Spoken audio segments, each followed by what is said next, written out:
ਹਉ ਬਲਿਹਾਰੈ ਜਾਉ, ਸਾਚੇ ਤੇਰੇ ਨਾਮ ਵਿਟਹੁ।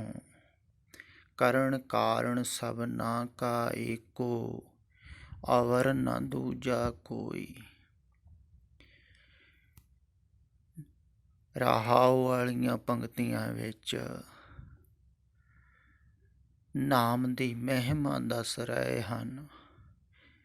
ਜਿਹੜੇ ਨਾਮ ਨੂੰ ਉੱਪਰ ਮੰਗਿਆ ਹੈ ਨਾ, ਹਮ ਭੀਖਕ ਭੇਖਾਰੀ ਤੇਰੇ, ਤੂੰ ਨਿਜਪਤ ਹੈ ਦਾਤਾ। ਹੋ ਦਇਆਲ ਨਾਮ ਦੇਹੋ ਮੰਗਤ ਜਨ ਕੋ, ਸਦਾ ਰਹੋ ਰੰਗ ਰਾਤਾ। ਵੀ ਦਇਆਲ ਹੋ ਕੇ ਉਹ ਨਾਮ ਦਿਓ। ਜਿਹੜੇ ਨਾਮ ਦੁਆਰਾ ਤ੍ਰਿਪਤੀ ਮਿਲਦੀ ਹੈ, ਜਿਹੜੇ ਨਾਮਾਂ ਤੋਂ ਤ੍ਰਿਪਤੀ ਨਹੀਂ ਮਿਲਦੀ ਹੈ ਨਾ, ਉਹ ਝੂਠੇ ਹਨ। ਜਿਹੜੇ ਨਾਮ ਤੋਂ ਤ੍ਰਿਪਤੀ ਮਿਲਦੀ ਹੈ, ਭੁੱਖ ਮਿਟਦੀ ਹੈ, ਉਹ ਸੱਚਾ ਨਾਮ ਹੈ। ਤੇ ਸੱਚੇ ਨਾਮ ਨੂੰ ਮੰਗ ਰਹੇ ਹਨ। ਸਾਚਾ ਨਾਮ ਮੇਰਾ ਆਧਾਰੋ, ਸਾਚ ਨਾਮ ਆਧਾਰ ਮੇਰਾ, ਜਿਨ ਭੁੱਖਾਂ ਸਭ ਗਵਾਈਆਂ। ਸੱਚੇ ਨਾਮ ਦਾ ਆਧਾਰ, ਸੱਚੇ ਨਾਮ ਦਾ ਆਸਰਾ ਜਿਹਨੂੰ ਮਿਲ ਜਾਂਦਾ ਹੈ ਨਾ, ਉਹਦੀਆਂ ਸਾਰੀਆਂ ਹੀ ਭੁੱਖਾਂ ਨਿਵਰਤ ਹੋ ਜਾਂਦੀਆਂ ਹਨ। ਜਿਹਨੂੰ ਫਿਰ ਕੋਈ ਭੁੱਖ ਨਹੀਂ ਰਹਿ ਜਾਂਦੀ, ਉਹਦਾ ਮਨ ਨਹੀਂ ਰਹਿ ਜਾਂਦਾ। ਇਹ ਗੱਲ ਖਿਆਲ ਵਿੱਚ ਰੱਖਿਓ। ਭੁੱਖ ਹੈ ਤੇ ਮਨ ਹੈ। ਸਰੀਰਕ ਭੁੱਖ ਦੀ ਨਹੀਂ ਗੱਲ ਕੀਤੀ ਜਾ ਰਹੀ ਹੈ ਇੱਥੇ, ਤੇ ਮਾਨਸਿਕ ਭੁੱਖ। ਮਨ ਕੁਛ ਚਾਹੁੰਦਾ ਹੈ,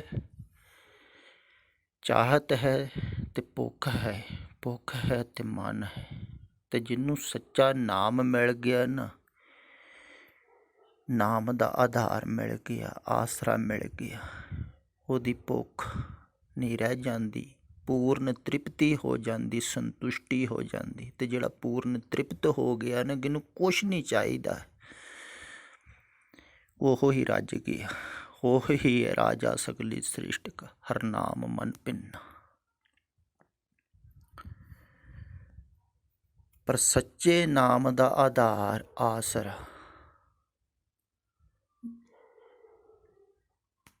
ਜਿਹਨੇ ਲਿਆ ਹੈ, ਹੁਣ ਸੱਚੇ ਨਾਮ ਦਾ ਆਸਰਾ ਆਧਾਰ ਲੈਣਾ ਕਿਵੇਂ ਹੈ? ਕਿਉਂਕਿ ਸੱਚਾ ਨਾਮ ਜਿਹੜਾ ਹੈ ਨਾ, ਉਹ ਤੇ ਨਜ਼ਰ ਹੀ ਨਹੀਂ ਆਉਂਦਾ, ਉਹ ਤੇ ਦਿਖਦਾ ਹੀ ਨਹੀਂ ਹੈ। ਤੇ ਜਿਹੜਾ ਦਿਖਦਾ ਹੀ ਨਹੀਂ ਹੈ, ਨਜ਼ਰ ਹੀ ਨਹੀਂ ਆਉਂਦਾ ਹੈ, ਪਕੜ ਵਿੱਚ ਹੀ ਨਹੀਂ ਆਉਂਦਾ ਹੈ, ਸਮਝ ਵਿੱਚ ਹੀ ਨਹੀਂ ਆਉਂਦਾ ਹੈ, ਉਹਦਾ ਆਧਾਰ ਕਿਵੇਂ ਲਓਗੇ? ਉਹਦਾ ਆਸਰਾ ਕਿਵੇਂ ਲਓਗੇ? ਹੁਣ ਥੋੜ੍ਹਾ ਜਿਹਾ ਖਿਆਲ ਕਰਿਓ ਵੀ ਇਹਨਾਂ ਇੰਦਰੀਆਂ ਦੁਆਰਾ ਜੋ ਤੁਹਾਨੂੰ ਮਿਲੀਆਂ ਹੋਈਆਂ ਹਨ, ਸੰਸਾਰ ਪਕੜ ਵਿੱਚ ਆਉਂਦਾ ਹੈ, ਪਰਮਾਤਮਾ ਨਹੀਂ। ਕਿਉਂਕਿ ਇੰਦਰੀਆਂ ਸੰਸਾਰ ਵਾਸਤੇ ਬਣੀਆਂ ਹੋਈਆਂ ਹਨ। ਤੇ ਕਿਹਾ ਵੀ ਹੈ, ਅਗਮ ਅਗੋਚਰ ਪਰਮਾਤਮਾ ਨੂੰ, ਇੰਦਰੀਆਂ ਦੀ ਪਕੜ ਵਿੱਚ ਨਾ ਆਉਣ ਵਾਲਾ ਪਰਮਾਤਮਾ, ਅਗਾਧ ਬੋਧ, ਬੁੱਧੀ ਦੀ ਸਮਝ ਵਿੱਚ ਨਾ ਆਉਣ ਵਾਲਾ, ਪਕੜ ਵਿੱਚ ਨਾ ਆਉਣ ਵਾਲਾ ਪਰਮਾਤਮਾ। ਇੰਦਰੀਆਂ ਸੰਸਾਰ ਵਾਸਤੇ ਬਣੀਆਂ ਹਨ। ਸੰਸਾਰ ਨੂੰ ਦੇਖਣ ਵਾਸਤੇ ਅੱਖਾਂ ਬਣੀਆਂ ਹਨ, ਕੰਨ ਬਣੇ ਹਨ ਸੰਸਾਰ ਨੂੰ ਸੁਣਨ ਵਾਸਤੇ, ਰਸਨਾ ਬਣੀ ਹੈ ਸੰਸਾਰ ਦੇ ਸਵਾਦ ਚੱਖਣ ਵਾਸਤੇ। ਇਸੇ ਕਰਕੇ ਤੇ ਕਿਹਾ ਜਾਂਦਾ ਹੈ ਨਾ ਵੀ ਪਰਮਾਤਮਾ ਨੂੰ ਦੇਖਣਾ ਤੇ ਅੱਖਾਂ ਬੰਦ ਕਰ ਲਓ, ਕਿ ਇਹਨਾਂ ਅੱਖਾਂ ਨਾਲ ਥੋੜ੍ਹੀ ਦੇਖਿਆ ਜਾਵੇਗਾ, ਇਹ ਤੇ ਅੱਖਾਂ ਸੰਸਾਰ ਨੂੰ ਦੇਖਦੀਆਂ। ਪਰਮਾਤਮਾ ਨੂੰ ਸੁਣਨਾ ਤੇ ਕੰਨ ਬੰਦ ਕਰ ਲਓ, ਇਹਨਾਂ ਕੰਨਾਂ ਨਾਲ ਥੋੜ੍ਹੀ ਸੁਣਿਆ ਜਾਵੇਗਾ। ਇਹ ਤਾਂ ਸੰਸਾਰ ਨੂੰ ਸੁਣਨ ਵਾਸਤੇ ਬਣੇ ਹੋਏ। ਤੇ ਜਿਹੜੀਆਂ ਇੰਦਰੀਆਂ ਸੰਸਾਰ ਵਾਸਤੇ ਬਣੀਆਂ ਹੋਈਆਂ ਹਨ, ਉਹ ਸੰਸਾਰ ਨੂੰ ਹੀ ਪਕੜ ਸਕਦੀਆਂ ਹਨ, ਸੰਸਾਰ ਨੂੰ ਹੀ ਸਮਝ ਸਕਦੀਆਂ ਹਨ। ਮਨ ਵੀ ਸੰਸਾਰ ਨੂੰ ਸਮਝ ਸਕਦਾ ਹੈ, ਬੁੱਧੀ ਵੀ ਸੰਸਾਰ ਨੂੰ ਹੀ ਵਿਚਾਰ ਸਕਦੀ ਹੈ। ਇਹ ਗੱਲ ਖਿਆਲ ਵਿੱਚ ਰੱਖਿਓ। ਫਿਰ ਸਾਚਾ ਨਾਮ ਮੇਰਾ ਆਧਾਰ। ਹੁਣ ਸੱਚੇ ਨਾਮ ਦਾ ਆਧਾਰ ਕਿਵੇਂ ਫੜਨਾ ਹੈ? ਹੁਣ ਜਿੱਥੇ ਕਿਹਾ ਹੈ ਸੱਚੇ ਤੇਰੇ ਖੰਡ ਸੱਚੇ ਬ੍ਰਹਿਮੰਡ, ਸੱਚੇ ਤੇਰੇ ਲੋ ਸੱਚੇ ਆਕਾਰ, ਪਰ ਲਾਸਟ ਦੇ ਵਿੱਚ ਇਹ ਵੀ ਕਿਹਾ ਹੈ ਨਾਨਕ ਸੱਚ ਧਿਆਇਨ ਸੱਚ, ਜੋ ਮਰ ਜੰਮੇ ਸੋ ਕੱਚ ਨਿਕੱਚ। ਜਿਹੜਾ ਮਰ ਰਿਹਾ ਹੈ, ਜੰਮ ਰਿਹਾ ਹੈ, ਉਹ ਕੱਚ ਨਿਕੱਚ, ਕੱਚਾ ਹੀ ਹੈ, ਉਹ ਸੱਚ ਨਹੀਂ ਹੈ।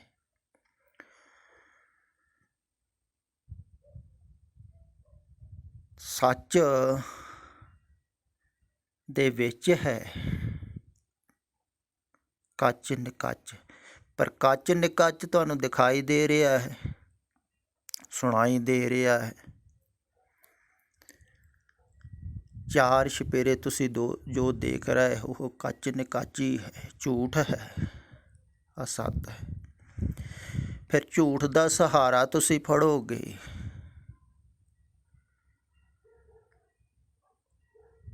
ਤੇ ਸਹਾਰਾ ਸਦਾ ਹੀ ਖਿਆਲ ਵਿੱਚ ਰੱਖਣਾ ਹੈ, ਝੂਠ ਦਾ ਹੀ ਫੜਿਆ ਜਾਂਦਾ ਹੈ।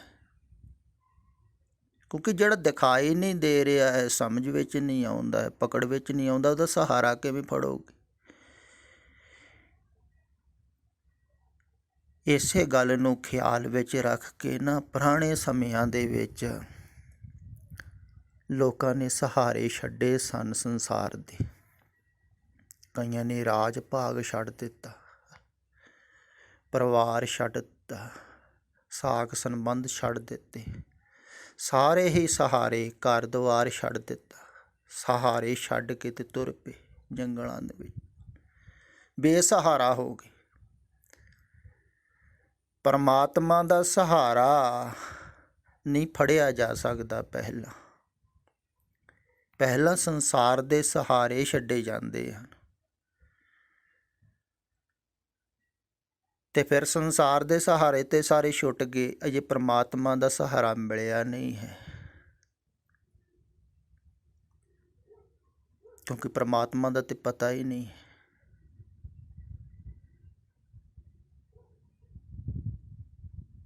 ਫਿਰ ਸੰਸਾਰ ਤੇ ਪਰਮਾਤਮਾ ਦੇ ਵਿਚਾਲੇ ਹੈ ਗੁਰੂ। ਫਿਰ ਉਹ ਜਿਹੜਾ ਜਗਿਆਸੂ ਹੈ ਨਾ, ਉਹ ਗੁਰੂ ਦਾ ਸਹਾਰਾ ਫੜਦਾ ਹੈ। ਗੁਰੂ ਦੇ ਸਹਾਰੇ ਸੰਸਾਰ ਦੇ ਸਹਾਰੇ ਛੁੱਟਦੇ ਹਨ।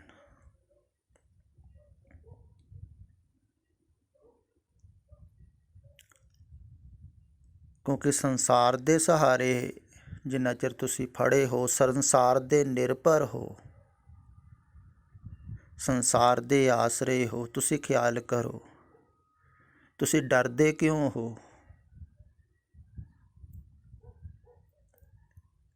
ਸੰਸਾਰ ਤੋਂ, ਕਿਉਂਕਿ ਸੰਸਾਰ ਦਾ ਸਹਾਰਾ ਹੈ ਨਾ ਆਪਣਿਆਂ ਦਾ ਸਹਾਰਾ ਹੈ। ਬਹੁਤੇ ਸਾਧਕ ਬਹੁਤ ਘਬਰਾ ਜਾਂਦੇ ਹਨ ਜਦੋਂ ਬਾਹਰੋਂ ਸੰਬੰਧ ਉਹਨਾਂ ਦੇ ਟੁੱਟਦੇ ਹਨ, ਸੰਸਾਰ ਵਿੱਚੋਂ, ਪਰਿਵਾਰ ਵਿੱਚੋਂ, ਘਰ ਵਿੱਚ।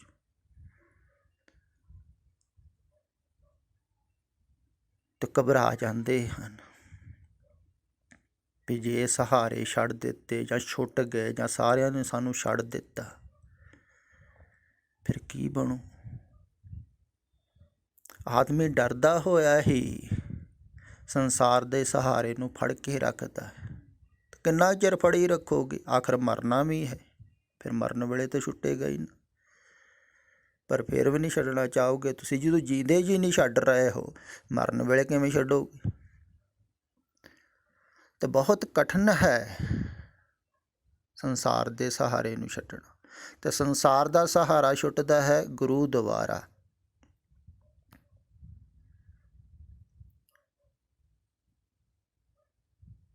ਗੁਰੂ ਦੱਸਦਾ ਹੈ ਕਲਾ ਬੇਸਹਾਰਾ ਜੀਣ ਦੀ। ਉਹ ਕਹਿੰਦਾ ਹੈ ਵੀ ਜਦੋਂ ਮੈਂ ਬੇਸਹਾਰਾ ਜੀ ਸਕਦਾ ਬਿਨਾਂ ਕਿਸੇ ਸਹਾਰੇ ਤੋਂ, ਮੈਨੂੰ ਕਿਸੇ ਸਹਾਰੇ ਦੀ ਲੋੜ ਨਹੀਂ ਹੈ। ਆਓ ਮੈਂ ਤੁਹਾਨੂੰ ਵੀ ਦੱਸਦਾ ਹਾਂ ਕਿਵੇਂ ਬੇਸਹਾਰਾ ਜੀਆ ਜਾ ਸਕਦਾ ਹੈ।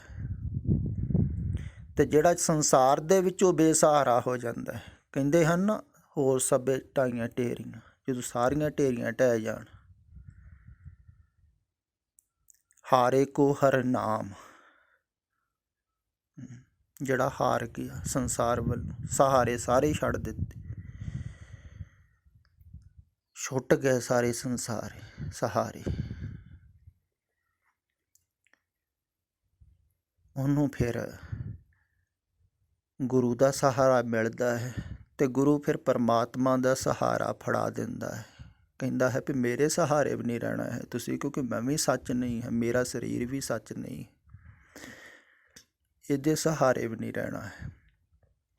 ਉਹ ਲੜ ਫਿਰ ਪਰਮਾਤਮਾ ਨੂੰ ਫੜਾ ਦਿੰਦਾ ਹੈ। ਉਹ ਵਿਚੋਲਾ ਹੈ। ਗੁਰੂ ਦੇ ਸਹਾਰੇ ਸੰਸਾਰ ਛੁੱਟਦਾ ਹੈ,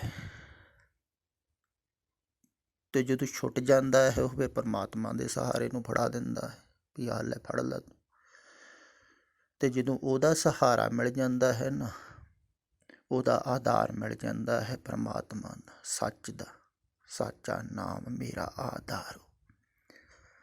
ਫਿਰ ਭੁੱਖਾਂ ਸਗਲ ਗਵਾਈਆਂ, ਫਿਰ ਸਾਰੀਆਂ ਹੀ ਭੁੱਖਾਂ ਜਿਹੜੀਆਂ ਹਨ ਨਾ ਉਹ ਨਿਵਰਤ ਹੋ ਜਾਂਦੀਆਂ। ਫਿਰ ਭੁੱਖ ਜਿਹੜੀ ਹੈ ਨਾ ਉਹ ਰਹਿ ਨਹੀਂ ਜਾਂਦੀ।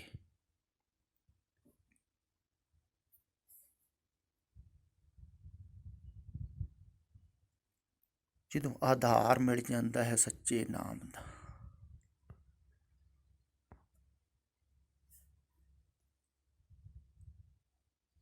ਉਦੋਂ ਸੰਸਾਰ ਦੀਆਂ ਭੁੱਖਾਂ ਜਿਹੜੀਆਂ ਹਨ, ਦਰਅਸਲ ਭੁੱਖ ਹੀ ਸੰਸਾਰ ਦੀ ਹੈ। ਫਿਰ ਖਿਆਲ ਵਿੱਚ ਰੱਖਿਓ। ਅਤੇ ਭੁੱਖ ਤੋਂ ਹੀ ਮਨ ਪੈਦਾ ਹੁੰਦਾ ਹੈ। ਅਗਰ ਭੁੱਖ ਨਾ ਹੋਵੇ, ਵਾਸ਼ਨਾ ਨਾ ਹੋਵੇ, ਤ੍ਰਿਸ਼ਨਾ ਨਾ ਹੋਵੇ, ਚਾਹਤ ਨਾ ਹੋਵੇ, ਕਾਮਨਾ ਨਾ ਹੋਵੇ, ਤਾਂ ਮਨ ਥੋੜ੍ਹੀ ਪੈਦਾ ਹੁੰਦਾ। ਮਨ ਤੇ ਭੁੱਖ ਤੋਂ ਪੈਦਾ ਹੁੰਦਾ, ਸੰਸਾਰ ਦੀ ਭੁੱਖ ਤੋਂ ਮਨ ਪੈਦਾ ਹੁੰਦਾ। ਅਤੇ ਜਦੋਂ ਸੰਸਾਰ ਦਾ ਸਹਾਰਾ ਹੀ ਛੱਡਤਾ, ਆਸਰਾ ਹੀ ਛੱਡਤਾ, ਦੇਖ ਲਿਆ ਵੀ ਇੱਥੇ ਭੁੱਖ ਮਿਟਦੀ ਨਹੀਂ ਹੈ, ਕਿਸੇ ਦੀ ਮਿਟ ਹੀ ਨਹੀਂ ਸਕਦੀ, ਇੱਥੇ ਅਤ੍ਰਿਪਤ ਹੀ ਲੋਕ ਜਾਂਦੇ ਹਨ, ਭੁੱਖੇ ਹੀ ਜਾਂਦੇ ਹਨ, ਭੁੱਖੇ ਹੀ ਮਰਦੇ ਹਨ। ਤੋ ਸਹਾਰਾ ਛੱਡ ਦਿੰਦਾ ਹੈ ਸਮਝਦਾਰ। ਬੇਸਮਝ ਤੇ ਚੱਲਦੇ ਹੀ ਰਹਿੰਦੇ ਹਨ, ਸੋਚਦੇ ਹੀ ਰਹਿੰਦੇ ਹਨ ਸੰਸਾਰ ਬਾਰੇ, ਪਰ ਜਿਹੜਾ ਸਮਝਦਾਰ ਹੈ ਨਾ ਉਹ ਫਿਰ ਸਹਾਰਾ ਛੱਡ ਦਿੰਦਾ ਹੈ ਸੰਸਾਰ ਦਾ। ਅਤੇ ਜਦੋਂ ਝੂਠ ਦਾ ਸਹਾਰਾ ਛੱਡ ਦਿੱਤਾ, ਫਿਰ ਇਹਦਾ ਸਹਾਰਾ ਵੀ ਤੁਸੀਂ ਜਿਹੜਾ ਫੜਿਆ ਹੋਇਆ ਹੈ, ਖਿਆਲ ਕਰੋ, ਇਹਦੇ ਵਿੱਚ ਤ੍ਰਿਪਤੀ ਥੋੜ੍ਹੀ ਮਿਲ ਰਹੀ ਹੈ ਤੁਹਾਨੂੰ, ਕਿਉਂਕਿ ਜਿਹਦਾ ਤੁਸੀਂ ਸਹਾਰਾ ਫੜਿਆ ਹੋਇਆ ਹੈ ਉਹ ਹੀ ਨਹੀਂ ਟਿਕ ਰਿਹਾ ਹੈ, ਅਤੇ ਟਿਕਾ ਮਿਲੂਗਾ ਕਿਵੇਂ? ਰੋਜ਼ ਤੇ ਬਦਲ ਰਿਹਾ ਹੈ ਸੰਸਾਰ, ਰੋਜ਼ ਤੇ ਮਰ ਰਿਹਾ ਹੈ। ਇਹਦੇ ਵਿੱਚ ਸਥਿਰਤਾ ਕਿਵੇਂ ਮਿਲੂਗੀ? ਮਿਲ ਹੀ ਨਹੀਂ ਸਕਦੀ। ਸੰਸਾਰ ਦੇ ਸਹਾਰੇ ਰਹੋਗੇ ਤੁਸੀਂ ਅਤੇ ਦੁਖੀ ਰਹੋਗੇ, ਪਰੇਸ਼ਾਨ ਰਹੋਗੇ, ਕਦੇ ਸੁੱਖ ਆ ਗਿਆ, ਕਦੇ ਦੁੱਖ ਆ ਗਿਆ, ਕਿਉਂਕਿ ਟਿਕਿਆ ਹੋਇਆ ਨਹੀਂ ਨਾ, ਰੋਜ਼ ਤੇ ਮਰ ਰਿਹਾ ਹੈ। ਜੋ ਮਰ ਜੰਮੇ ਸੋ ਕੱਚ ਨਿਕੱਚ, ਤੇ ਕੱਚਾ ਹੈ, ਝੂਠ ਹੈ, ਅਸੱਤ ਹੈ, ਮਰ ਰਿਹਾ ਹੈ ਹਰ ਵਕਤ। ਤੇ ਇਹਦੇ ਸਹਾਰੇ ਤੁਸੀਂ ਵੀ ਮਰ ਰਹੇ ਹੋ, ਤੁਸੀਂ ਜੀ ਥੋੜ੍ਹੀ ਰਹੇ ਹੋ। ਤੇ ਸੰਸਾਰ ਦਾ ਸਹਾਰਾ ਜਿਹਨੇ ਫੜਿਆ ਹੋਇਆ, ਸੰਸਾਰ ਦੇ ਆਸਰੇ ਹੈ ਜਿਹੜਾ, ਉਹ ਤ੍ਰਿਪਤ ਨਹੀਂ ਹੋਵੇਗਾ। ਸੰਸਾਰ ਦੇ ਵਿੱਚ ਤ੍ਰਿਪਤੀ ਨਹੀਂ ਮਿਲਦੀ। ਤੇ ਸੰਸਾਰ ਦੇ ਸਹਾਰੇ ਨੂੰ ਛੱਡਣਾ ਹੈ, ਸੰਸਾਰ ਦੇ ਆਧਾਰ ਨੂੰ ਛੱਡਣਾ ਹੈ ਪਹਿਲਾਂ। ਪਰ ਧਾਰਮਿਕ ਲੋਕ ਕੀ ਕਰਦੇ ਹਨ ਨਾ, ਇਹ ਸ਼ਬਦ ਨੂੰ ਪੜ੍ਹ ਕੇ ਸਾਚਾ ਨਾਮ ਮੇਰਾ ਆਧਾਰੋ, ਸਾਚ ਨਾਮ ਆਧਾਰ ਮੇਰਾ, ਜਿਨ ਭੁੱਖਾਂ ਸਗਲ ਗਵਾਈਆਂ, ਉਹ ਕਹਿੰਦੇ ਹਨ ਬਸ ਵੀ ਅਸੀਂ ਉਹਦਾ ਆਧਾਰ ਫੜ ਲਿਆ, ਸੱਚੇ ਨਾਮ। ਪਰ ਜਿਨ੍ਹਾਂ ਨੇ ਫੜਿਆ ਸੀ ਨਾ, ਉਹਨਾਂ ਦੀਆਂ ਭੁੱਖਾਂ ਸਾਰੀਆਂ ਨਿਵਰਤ ਹੋ ਗਈਆਂ ਸਨ। ਉਹ ਤ੍ਰਿਪਤ ਹੋ ਗਏ ਸਨ। ਫਿਰ ਖਿਆਲ ਵਿੱਚ ਰੱਖਿਓ, ਪਰਮਾਤਮਾ ਦਾ ਸਹਾਰਾ ਫੜਨ ਦਾ ਅਰਥ ਹੁੰਦਾ ਹੈ ਸੰਸਾਰ ਦੇ ਵਿੱਚੋਂ ਬੇਸਹਾਰਾ ਹੋ ਜਾਣਾ।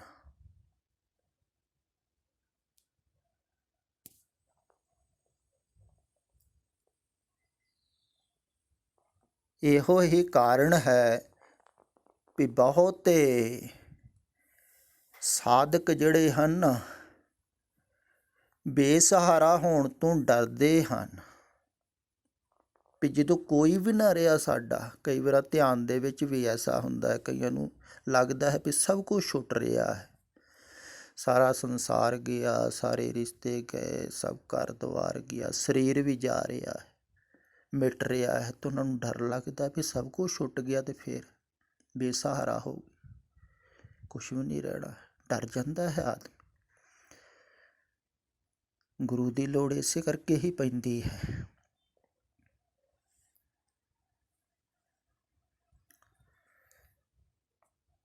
ਤੇ ਪਰਮਾਤਮਾ ਦਾ ਸਹਾਰਾ ਬਹੁਤ ਹੀ ਸਾਹਸੀ ਲੋਕ ਫੜਦੇ ਹਨ, ਮਰ ਜੀਵੜੇ ਫੜਦੇ ਹਨ, ਪਰਵਾਨੇ ਫੜਦੇ ਹਨ, ਦੀਵਾਨੇ ਫੜਦੇ ਹਨ। ਤੇ ਜਿਹੜਾ ਸੰਸਾਰ ਦਾ ਸਹਾਰਾ ਪਹਿਲਾਂ ਛੱਡਦਾ ਹੈ ਨਾ, ਸੰਸਾਰ ਦੇ ਸਾਰੇ ਸਹਾਰੇ ਛੱਡ ਦਿੰਦਾ ਹੈ, ਸਾਰੇ ਹੀ ਆਸਰੇ ਛੱਡ ਦਿੰਦਾ ਹੈ। ਗੁਰੂ ਦੇ ਆਸਰੇ, ਸੰਸਾਰ ਦੇ ਆਸਰੇ ਛੁੱਟ ਜਾਂਦੇ ਹਨ, ਸਹਾਰੇ ਛੁੱਟ ਜਾਂਦੇ ਹਨ। ਜਿਵੇਂ ਸ਼ਬਦ ਦੁਆਰਾ ਸਾਰੇ ਹੀ ਸ਼ਬਦ ਛੁੱਟ ਜਾਂਦੇ ਹਨ, ਇੱਦਾਂ ਹੀ ਗੁਰੂ ਦੇ ਸਹਾਰੇ ਸਾਰੇ ਹੀ ਆਸਰੇ ਛੁੱਟ ਗਏ। ਫਿਰ ਗੁਰੂ ਧੀਰੇ ਧੀਰੇ ਉਹਨੂੰ ਉਹ ਕਲਾ ਸਿਖਾਉਂਦਾ ਹੈ ਪਰਮਾਤਮਾ ਦੇ ਸਹਾਰੇ ਜੀਣ ਦੀ, ਵੀ ਆ ਮੈਂ ਤੈਨੂੰ ਦੱਸਾਂ ਉਸ ਪਰਮ ਪਿਤਾ ਦੇ ਸਹਾਰੇ ਕਿਵੇਂ ਜੀਦਾ ਹੈ।